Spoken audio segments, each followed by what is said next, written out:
Anyway, a lot of stuff would happen over the between 1960 and 1970 and all that other stuff. And realistically, in the end, it's like I don't care anymore. And a lot of the other people would be like, we don't care anymore. It's just too dangerous, or there's just too much of a nightmare. Constantly having people rob these places. But I mean, you can still go to Russia and probably get like methamphetamine and cocaine and even some radioactive isotopes.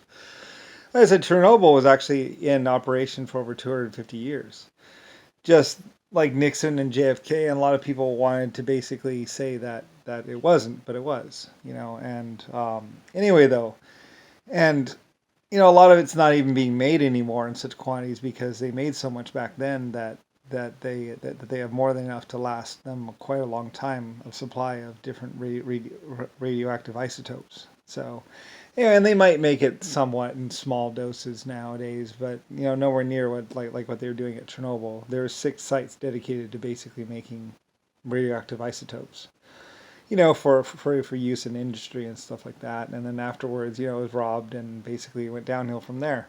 And anyway, though, nowadays it's Putin's problem or someone else's problem. Like I say, I don't care. I'm just the creator of humanity and owner of so many planets and everything else. I'm the creator of the endoskeletons, basically. And like I said, they were trying to get me on drug charges, which is kind of funny. It's like you're gonna charge they were charging the Lucifer Star, the creator of endoskeleton life, which I call the inside out exoskeletons, with with drug charges. It was funny, but they did.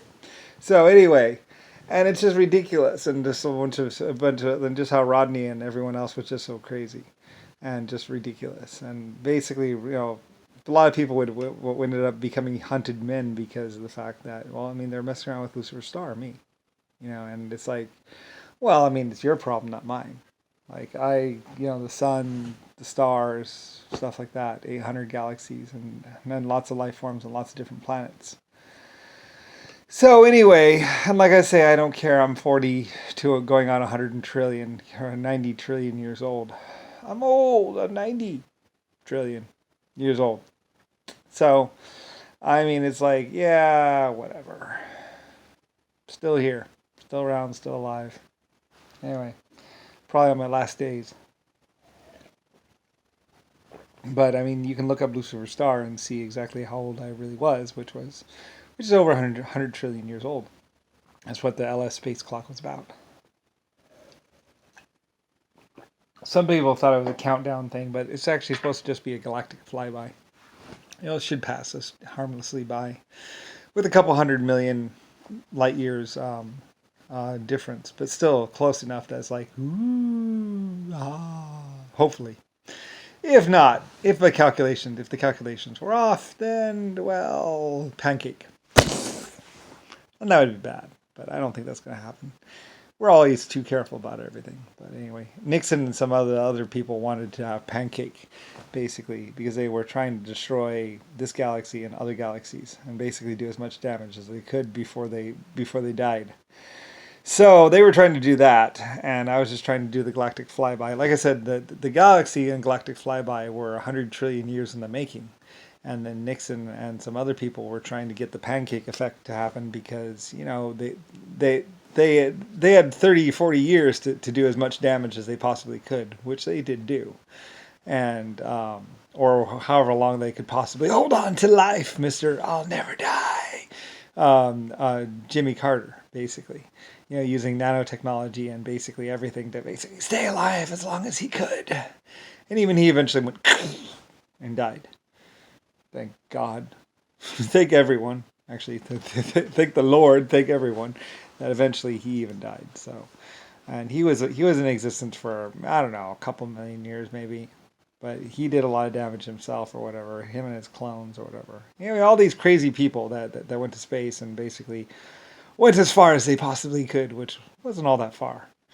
But anyway. Yeah, it's all true though. But anyway, though, and like I said, I mean, things. I mean, you think Star Wars is something? I mean, it was a lot worse. And it was all to kill me and stop me from making these messages, which most people wouldn't even believe anyway. But of course, other people out there in the universe actually knew about the spaceships and knew about the other planets and knew about the other colonies and knew about everything else as I do. It's like, well, there's 400 other planets. And I would have died, but, you know, like I said, my exoskeletons were almost impossible to kill, and so were my 1.5-foot tall life forms. Very fast, very dangerous, and lived on high gravity worlds. So they did not get as far as they thought they would, which wasn't all that far, even with all their little zippy guns or whatever.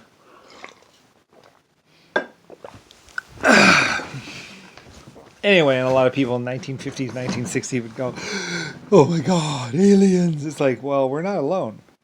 There's 400 other planets. There's 800 other galaxies. There's a galaxy that's coming towards us. And should be here in about 680 trillion years. So anyway, yeah, all that stuff that basically a lot of people in the Pentagon were trying to keep secret, like the fact that it was Lucifer White Star's house and Lucifer White Star's DC building. So anyway, and they'll still do everything they can to stop it from being known. And I'm just like, blah, blah, blah, blah, blah. Even Rodney, could be all psycho. And whatever. Anyway, yeah, Germany would know a lot of different people and basically know that they were all psychopaths, basically. And unfounded or ridiculous accusations and this and that. And basically just trying to get drugs or whatever. Free stuff. You know, in the name of the creator, Lusifer Star. So anyway, yeah, it became very biblical and large scale and was really a problem mostly for the rest of the galaxy more than it was for me. I mean, I was saved or whatever. I'm still alive anyway, so hey. Can't say it's all that bad.